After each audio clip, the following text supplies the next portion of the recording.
Hola, buen día a todos los presentes. Mi nombre es Licia Iniesta Martínez y les presentaré el proyecto de investigación Las aplicaciones del color y la susceptibilidad magnética en la quema agrícola.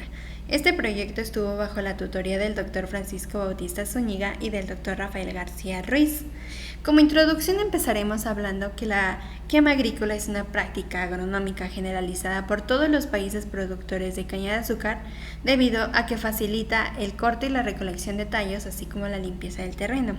Es de gran importancia para México ya que representa el 4.7% del Producto Interno Bruto del sector primario de la República, al igual de que es producido por 261 municipios de 15 estados de la misma. Gracias a las características arcillosas y un manto freático elevado característico de los suelos de tipo vertisol, pues proporciona el ambiente para el cultivo de caña de azúcar. En este sentido, el municipio de Lázaro Cárdenas en el estado de Tabasco es uno de los representantes de este cultivo, por tanto, llevan a cabo muy seguido esta práctica. A pesar de la importancia de la quema agrícola, esta se encuentra envuelta en problemas ambientales, económicos, sociales y tecnológicos. Sin embargo, es importante mencionar 3 puntos importantes: la intensidad del fuego, el tiempo de duración del fuego, la frecuencia con la que se somete el suelo a una quema y uno muy importante, la profundidad. Este lo mencionamos ya que el suelo es caracterizado de ser un aislante térmico, por tanto la difusividad de la temperatura a la hora de la quema suele ser mínima. Por tanto, se pueden categorizar las problemáticas o los impactos que se tienen alrededor del suelo. Como impactos malos se puede encontrar la liberación de gases de efecto invernadero, la pérdida de las capas superficiales del suelo, así como la pérdida de biomasa terrestre. Sin embargo, también hay beneficios que otorga la quema agrícola. Por una parte es el aporte de cenizas, el reciclado de carbono y la renovación de nutrientes.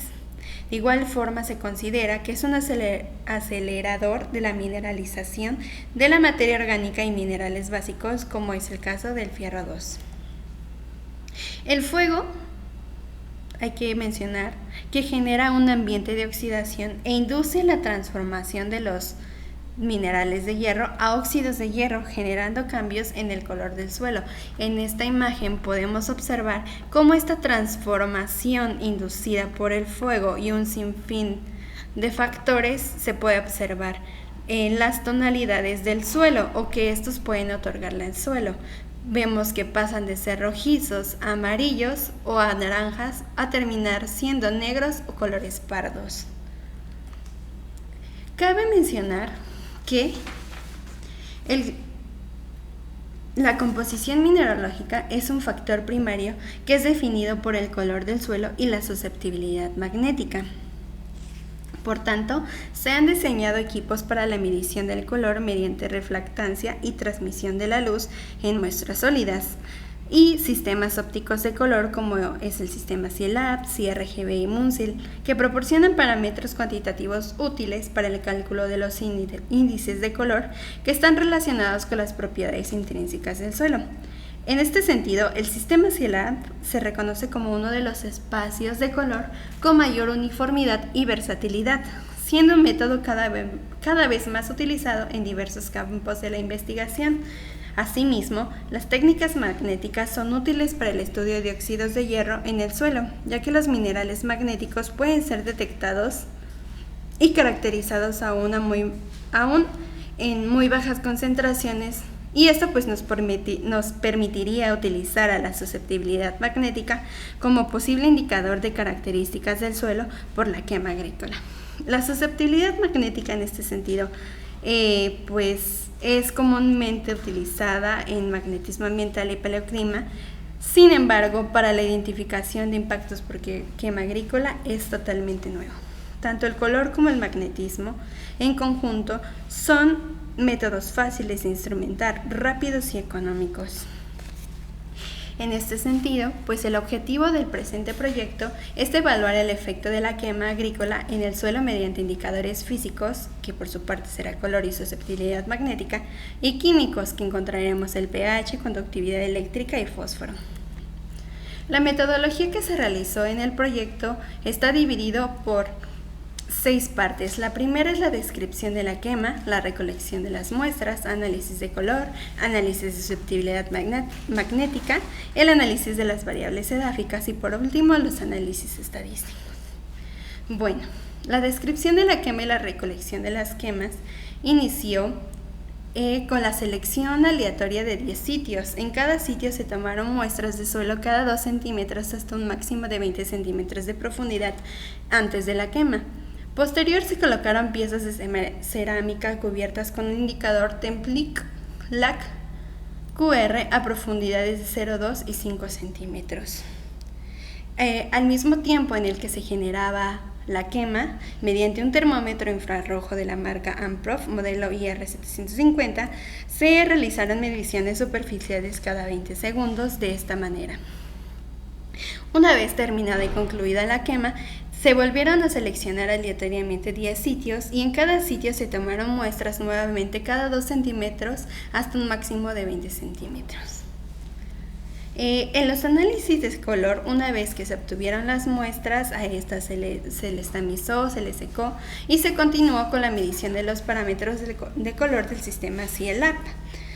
Una vez que se obtuvieron estos parámetros, se continuó con la obtención del índice de enrojecimiento IR el índice de enrojecimiento relativo IRR-LAT mediante el uso de los parámetros LA y B para obtener la escala de color.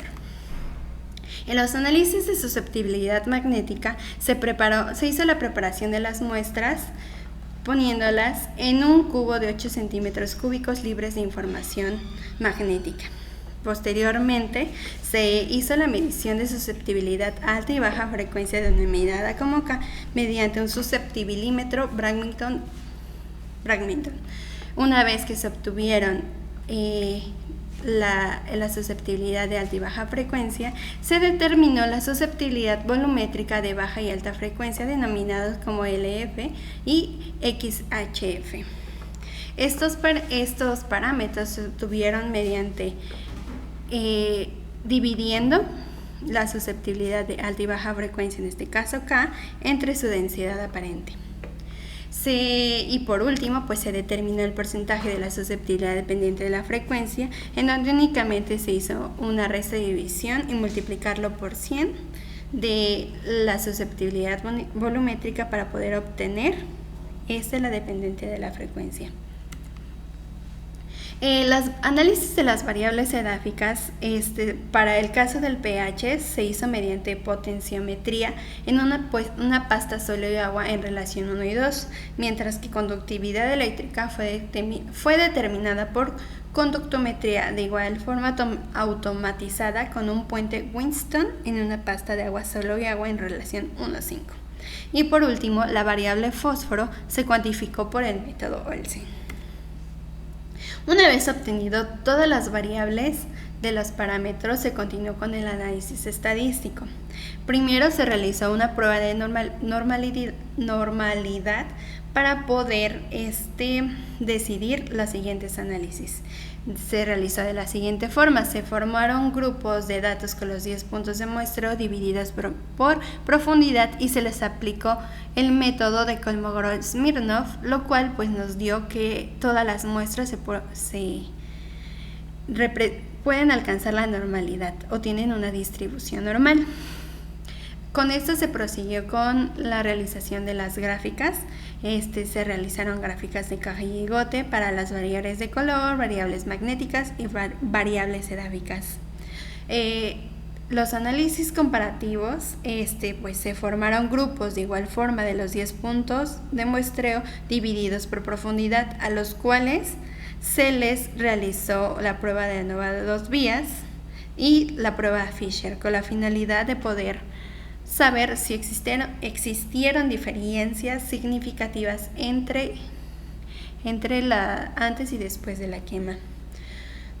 Después se continuó con el análisis de correlación, en la cual se hicieron de dos formas. En la primera se formaron grupos de datos con los 10 puntos de muestreo divididos por profundidad, es decir, 2, 4, 6 hasta 20. Y se les aplicó la prueba de Pearson.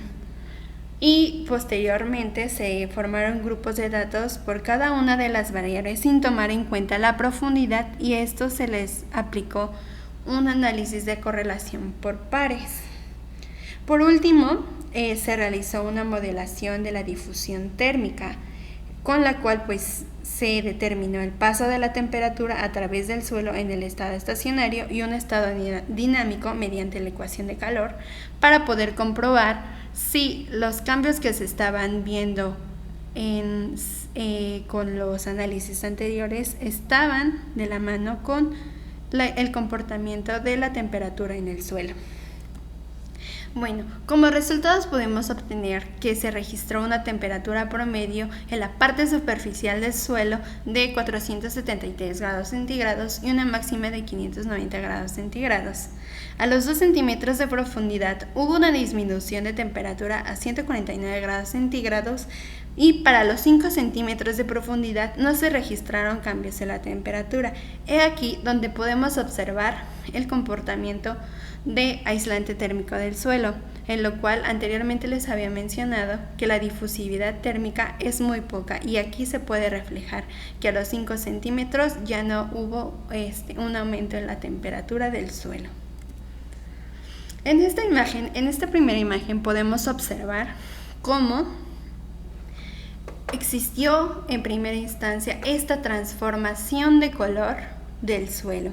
Aquí podemos observar la diversidad de tonalidades en el suelo, en este caso de Tabasco, en el cual después de la quema, en los primeros 2 centímetros de profundidad, se ven los cambios en la tonalidad volviéndose más oscuros, incluso podríamos decir que a los 6 centímetros. Con los análisis que se realizaron, los parámetros, podemos observar que el suelo sufrió en primera instancia un aumento en su luminosidad, es decir, se tornó más oscuro, y podemos observarla en esta gráfica. Posteriormente también se puede observar que el suelo tuvo un aumento en su cromaticidad de las tonalidades rojas y amarillas, que son reflejadas por los parámetros A y B. De igual forma, se puede observar que en el suelo se ve reflejado un aumento en su enrojecimiento. Esto suele ser relacionado con aumento en los óxidos de hierro. Por último, podemos observar que en la parte magnética el suelo se comporta muy similar a los análisis de color. Podemos observar que los cambios, de igual forma que en el color, son en los primeros 4 centímetros, teniendo un aumento en su susceptibilidad volumétrica a alta y baja frecuencia. De igual forma, la susceptibilidad dependiente de la frecuencia puede reflejar que de igual forma se observan cambios rotundos en los primeros 4 centímetros. En el caso de sus variables edáficas, podemos observar que el suelo no tiene una diferencia significativa antes y después de la quema. Sin embargo, se ve una tendencia a la acidificación del suelo. Por otra parte, conductividad eléctrica muestra que en los primeros 2 centímetros se observa que hubo un aumento en su conductividad eléctrica, es decir, esto puede ser por el aporte de cenizas. Por último, fósforo, se ve que en los primeros 2 centímetros hay una mayor concentración de fósforo, lo cual podemos catalogarlo como un beneficio. En los primeros análisis para ANOVA de 2 vías, se le aplicó a todas las muestras de suelo antes y después de la quema, pues utilizando los índices de color, las variables magnéticas y edáficas. En esto podemos observar que para el caso de los parámetros de color, que es LAB, y los índices de color, podemos ver que el efecto de la quema sí afecta al suelo, es decir, sí se van a ver diferencias en un suelo que tiene quema. En el sentido de la profundidad nos dice que no hay diferencias significativas entre la profundidad. Y por último, pues nos explica que en los parámetros e índices de color, la interacción entre la quema y la profundidad, esta interacción sí va a ser diferente, es decir, que a la profundidad a la que se encuentre la muestra va a ser pues importante para saber si el efecto de la quema existe. Por otra parte, de igual forma, para las variables magnéticas podemos observar que la interacción del lugar, de la profundidad en la que se encuentre la muestra, el efecto sí va a ser diferente para, pues si el efecto de la quema va a ser diferente en estas muestras. Por último, pH refleja que no hubo cambios significativos, y esto, bueno, lo veníamos observando desde las gráficas anteriores, que no se veían cambios significativos. Por otra parte, conductividad eléctrica dice que sí va a haber diferencias significativas entre pues la profundidad a la que se encuentre la muestra y después de la quema. En el caso de fósforo, de igual forma vamos a encontrar cambios significativos en los tratamientos. En el caso de Fischer, nos muestra puntualmente en dónde podemos encontrar estas diferencias significativas. Se puede observar que, como veníamos viendo desde las gráficas de caja y bigote, los impactos para los parámetros e índices de color son en los primeros 4 centímetros. De igual forma, las variables magnéticas muestran que las diferencias significativas solo se encontrarán en los primeros 4 centímetros. Por otra parte, pH de igual forma no muestra diferencias, como ya veníamos observando. Y por último, pues conductividad eléctrica dice que sí se afectó los 20 centímetros de la profundidad del suelo. Sin embargo, podemos ver que los cambios rotundos son de los primeros 2 centímetros, lo cual pues también se observó en las gráficas de caja y bigote. Esto pudo haber sucedido si hubo lluvia o algo así, fue que pudo haber un tránsito de sales. Por otra parte, por el fósforo muestra que las diferencias significativas son a los primeros 2 centímetros de profundidad. En cuanto a la correlación lineal con el método Pearson, podemos observar que no hay una relación lineal entre las variables de color con las variables magnéticas y edáficas. Sin embargo, cuando hacemos un análisis de correlación por pares para cada uno de los parámetros e índices, se puede observar que sí existen correlaciones entre los parámetros de color e índices de color con las variables edáficas, especialmente con la susceptibilidad dependiente de la frecuencia. Y son altas correlaciones, por tanto, una sí se ve afectada por la otra. En cuanto a las variables edáficas, vemos que tienen pH tiene una alta correlación con el índice de color, con el índice de enrojecimiento relativo, igual que pH. Entonces, el índice de enrojecimiento relativo podría considerarse que es capaz de reflejar los cambios en el pH, en el fósforo, al igual que en las variables magnéticas. Bueno, y como conclusión de este proyecto, podemos decir que el uso del fuego en la agricultura genera un aumento de óxidos de hierro presentes en el suelo, reflejando cambios en el color. Dado que las temperaturas que se alcanzaron fueron bajas, los indicadores químicos reflejaron que la quema puede favorecer al suelo, y estos a su vez están correlacionados con el color, en este caso en el enrojecimiento. Y por último, dado que estas correlaciones fueron óptimas y reflejadas, las técnicas magnéticas y de color son eficientes para poder diagnosticar cambios derivados por el uso del fuego en la agricultura. Muchísimas gracias por su atención. Esto es todo.